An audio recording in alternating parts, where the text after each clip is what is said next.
We're going to take a new ball. Maybe just on the back of that, kind of what we're talking about there, Ron, just like general things you've noticed from the tournament as a big picture kind of thing. What are the, kind of looking at the tournament and watching the game last night, what are the kind of main things you've kind of noticed as trends? That's a long question. Yeah. We just start off the top because we were talking about a lot before that. No, I think it's a good format. You play everyone once. And the best 4 teams will make their way through. And watching last night, India and New Zealand, a great game of cricket. So I think as the tournament goes on and the points table tightens up, it's going to be fascinating viewing as we get to the business end. Are there things that surprised you in the World Cup so far? A little bit. I think the toss is pretty much becoming cursed. So I don't think anyone's got a true read on the conditions and the potential dew that may come in later. So we're starting to navigate through that, and I think Paddy's been clear on that. Sometimes we don't know exactly what the conditions are going to be, and I think that's tripped a few up along the way. Obviously, you'll say you won't take the Netherlands lightly, you won't take any team lightly, but is there a sort of subliminal risk that the team will, or some members will, just because you're playing your team, you ought to beat it?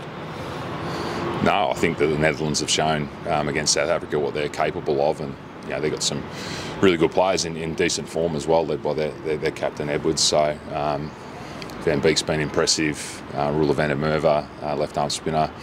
Dutt opening the bowling, so they've got some really sort of quality players in decent form. So I don't think anyone will be taking anyone lightly on the back of what's happened. And even coming into the tournament, you don't take anyone lightly. There's a lot to be gained out of impressive performances against teams that you're saying that we should beat, but they're also sitting in their camp saying we've got an opportunity to knock Australia over. So we have to be on our guard. We've got a few little moving parts. Obviously, Travis Head coming back into the squad, which is great to see him on the ground, and he'll have a hit out today, and we'll see how he pulls up tomorrow to see what his selection's like. And just on that, sorry, did you come across Scott Edwards at all in a previous life?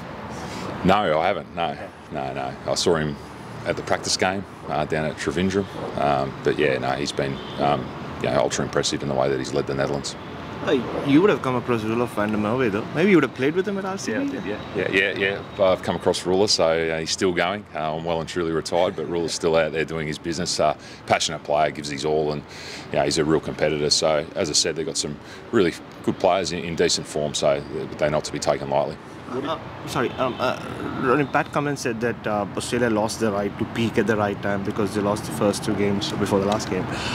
But do you, just looking at the last 2 games, are you as a coach sitting there and going, boxes ticked, and like how many boxes have you ticked in the last couple of games, and how many are left to be ticked? The last couple of performances have been a lot better than the first 2, and I think sometimes your opponent allows you to play the game that you can play, and I think India and South Africa have shown that they're probably the form teams in the competition and the way that they've started. So we come up against 2 opponents in the first 2 rounds that were quality, and we weren't at our best, which was disappointing, but we've been able to shift that. And against Pakistan, I thought we got back to playing, people talk about style of cricket, but we got back to playing the way that we know we can. I thought that the opening partnership was impressive. I thought Pat's captaincy as well, the way he moved the bowling changes after that really good start from Pakistan. He pulled all the right levers, and and the players delivered in terms of their execution. So it was a better performance. Have we got room for improvement? There's no doubt about that. We've got room for improvement. What do you need to see from Travis today for him to be available on Wednesday? We had a hit a couple of days ago when we on the travel day, so we took him down there for half an hour, and across that session he improved significantly, and I think that's more just confidence in what he can and can't do. So we'll see him. You guys will see him down at training today as well. So we're really optimistic that he'll be available. Should all things go well today, and as I said, most importantly, the way he pulls up tomorrow will be a key factor. Is Travis, especially on the back of the performance from the openers in the last game, is Travis at this point almost a bonus, or he's good as well, or are you really just the moment he's ready, he just comes right back in?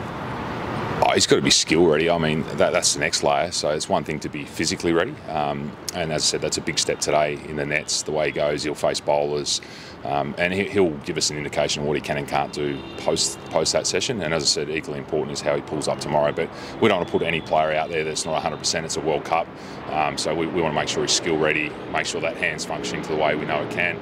and just basically giving him the best opportunity to perform with the range of shots that he does have. And it's been a really good recovery, and that plane's really, really loud, so I'm not sure how this is getting conveyed. But yeah, it's been really impressive the way he's gone about his recovery. And we said at the start of the tournament there would be some risk associated with carrying an injured player, and some people didn't think it would be possible. He's on the ground now, and it is possible, and that's really exciting for us. You spoke a lot about the batting, or we've spoken a lot about the batting, but just how impressive has someone like Josh Hazelwood been? Who might not have a lot of wickets to show for it like Zampa, but just the control he's given you? Yeah, he's done it for a period of time now. I know he missed the last World Cup back in 2019, but since then he's really underpinned what we're able to do as a bowling attack, and he gives us great control from one end in the power play, which is, it's hard to do. What he does, I think he operated under 4 runs and over at Chinnaswamy, which is almost unheard of, but he allows obviously Starkey down the other end to be a little bit more attacking and aggressive, and he holds up the other end. So as a combination, I think they're really performing well, and we haven't got the wickets that we'd like in the power play, and we've found ways to get wickets through the middle, but I don't think that's necessarily through the way that they're bowled. I think that's been, the wickets have been pretty good at the start in the first 10 overs, and the opposition have probably outplayed us a little bit there because they've answered, some serious execution from Josh Hazelwood. But I think those wickets will come. Just on that, do you reckon power play wickets, is that an overrated stat? Like, you've won the last 2 games but given up big opening partnerships, is it overrated? No, power play wickets aren't overrated. They set up the middle overs. Any time that you can get 2 or 3 wickets in a power play puts your opposition on the back foot. So yeah, ideally we don't want to be relying on middle over wickets. That's been one of the areas that we've needed to improve, and we have improved, and that's probably on the back of the fact that we haven't got those early wickets in the power play. And just on Pat Cummins, is there a thought process that maybe he could be given a shot with the new ball at all at this time? Probably not this time. That'll be up to Pat. But as I said, that combination of Hazelwood and Stark, I think they've really dovetailed well in the power play. And one's, ultra, just economy rates ridiculously good, and the other one's got the wicket-taking ability. So we feel like that's a really good combination. Will we shift that? Time will tell. Is it clear cut that Marnus goes out if Trav comes back? No, nothing's clear cut at the moment. As I said, we've got a session today with Trav. Once he becomes available, then those conversations will start, how we best stack the batting lineup. It's been an ongoing question for us leading into the World Cup. You've probably seen the way that we wanted to structure up if Travis was fit, but we'll just wait and see what it looks like in terms of the Netherlands if Hetty is fit. You talked about conditions and adapting to them. Is fielding harder here than other places? Well, it appears so, Bormy. It appears that it's, even with India last night, there was some uncharacteristic errors there. We've been a little bit the same. We haven't been up to our usual standard, dropping a couple of catches last game as well.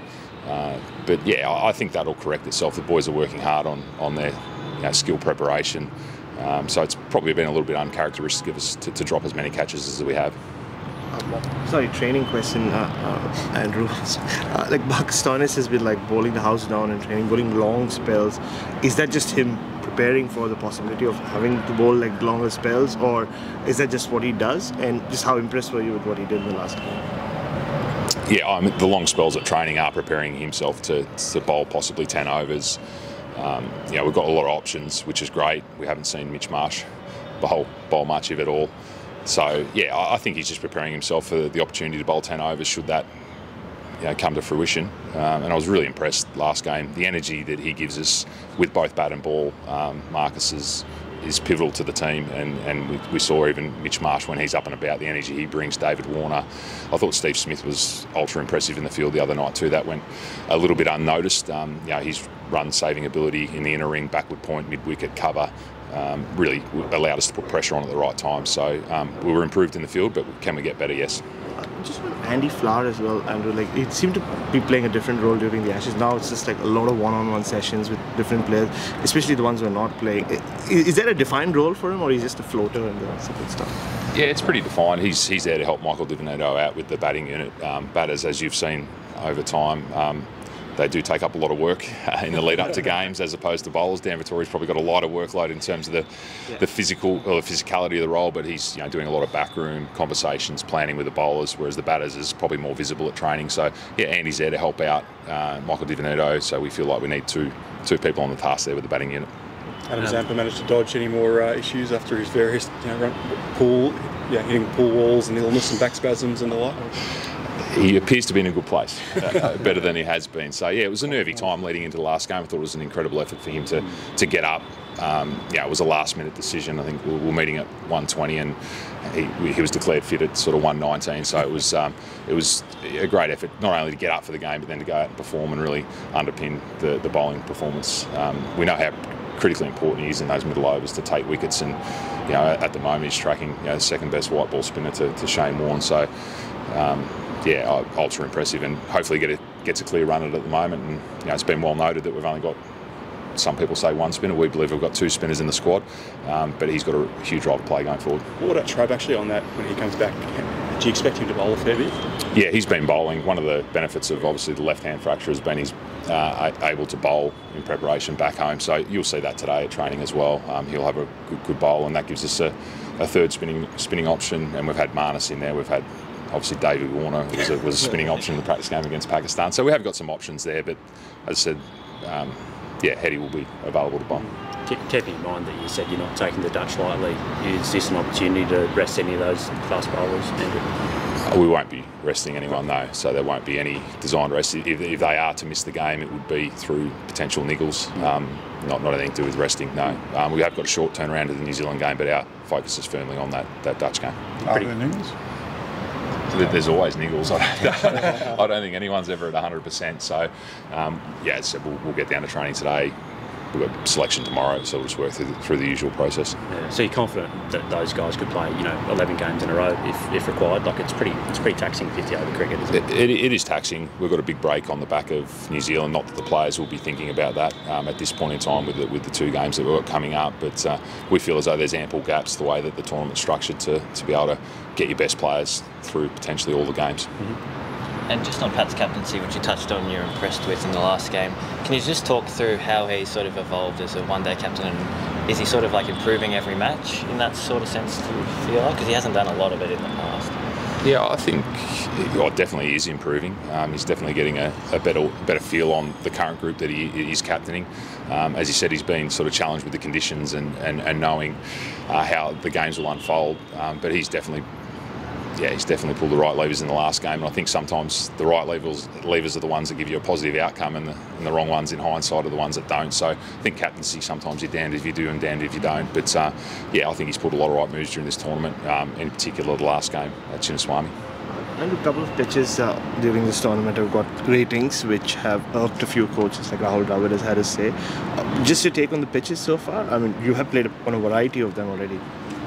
Yeah, our pitches have been pretty consistent. Probably the Channel one was a little bit more extreme, but the pitches since then have been pretty true. We've been challenged in batting second, at Lucknow, where it did start to swing and nibble around, but that was more the conditions as opposed to the pitch. That was a little bit of difficult work, but I don't even know the pitch ratings. I haven't seen any. So, but our pitches, I'd say that the quality of pitches have been really good. Chinnaswamy was a delightful surface and made for good cricket, and that's what you want ultimately.